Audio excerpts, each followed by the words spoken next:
Why are people having trouble with sleep?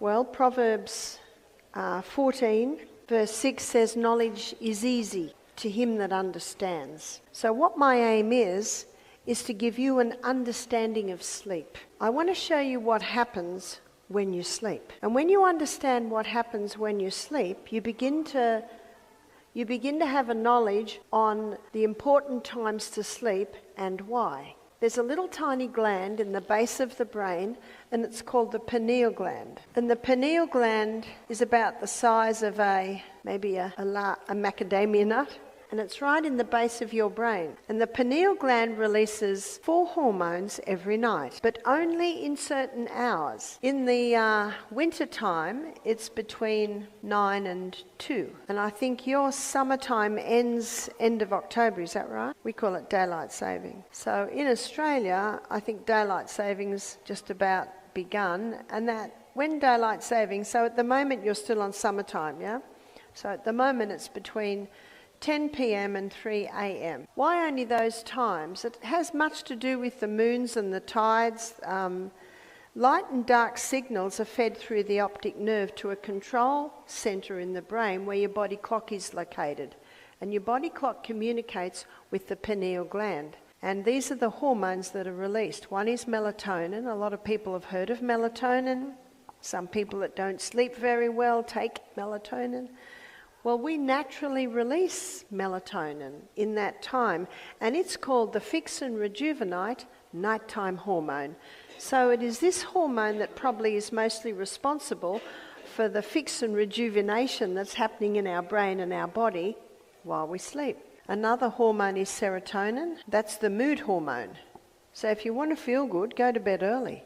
What are the kids like if they have a late night? Not very happy. Either are the adults. Another hormone that's released in these hours from the pineal gland is arginine vasotocin. Those kids are having a ball out there somewhere, yeah? Arginine vasotocin is our natural painkiller. Did you know you have a natural painkiller? When you go to bed in these hours, your natural painkiller is released. But your natural painkiller, when it's used, it leaves a waste.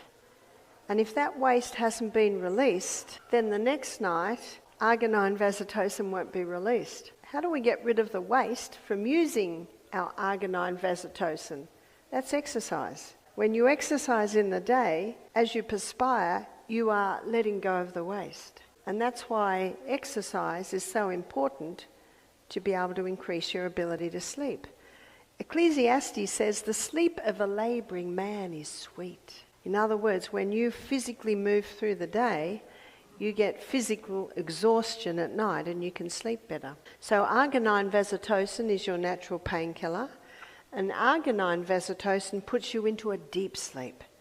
So the earlier you go to bed, the more likely you are to fall into a deep sleep. The other hormone that's released is epithalamin. And epithalamin is a hormone that increases learning capacity. God designed our brain to be learning new things right up until the day we die. Many people's brains deteriorate because they stop learning new things. We should ever learn new things.